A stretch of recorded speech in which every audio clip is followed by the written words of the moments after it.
question.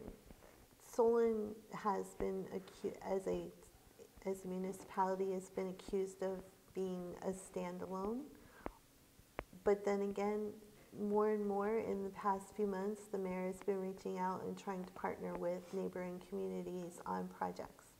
Where do you stand on regionalism, Mr. McGill? Well, I think it's going to be an essential part of our future. Interestingly enough, I had a conversation with the police chief about this a couple weeks ago. And, you know, he said, look, we've got the capability of providing, you know, emergency services and coordination around us, and it would be a revenue generator for us. I think that would, he was pretty excited about it. It was an interesting conversation.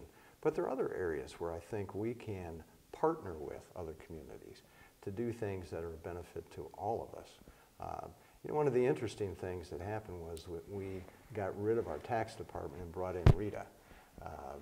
You know, that's a regionalism kind of thing. Now, in that case, I'm not so sure it worked as well as we hoped it would, and that maybe need to be revisited. But there are other areas where we can provide services to other communities, and other communities perhaps can provide services for us. That's a benefit. I think we're going to have a lot of discussion relative to that, as long as we maintain the uniqueness of Solon and what it is. Then those other things become possible and important. Okay. Yes, okay. I think the regionalization approach that we're taking and is actually pretty good, because it's making sure that that all of our residents who are paying and used to a standard of service are not going to go backwards as a result of any regionalism that they're looking at. Again, I spoke to Chief Island as well, and I'm aware of the shared services from whether it's the Shaker and the Twinsburg sharing the jail and the revenue generation, and that's great when you can take a fixed asset and get more use out of it and save money and generate money. That's a good example.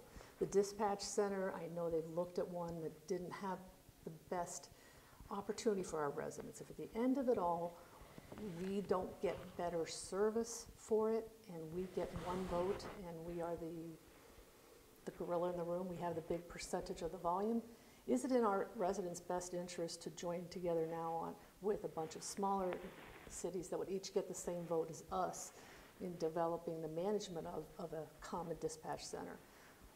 I like the approach they're doing. They're analyzing each one individually on a case-by-case basis.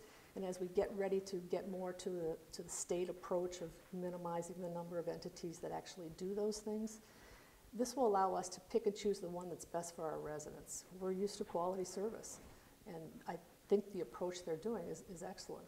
Analyze each one as a business and decide it's right for our constituents.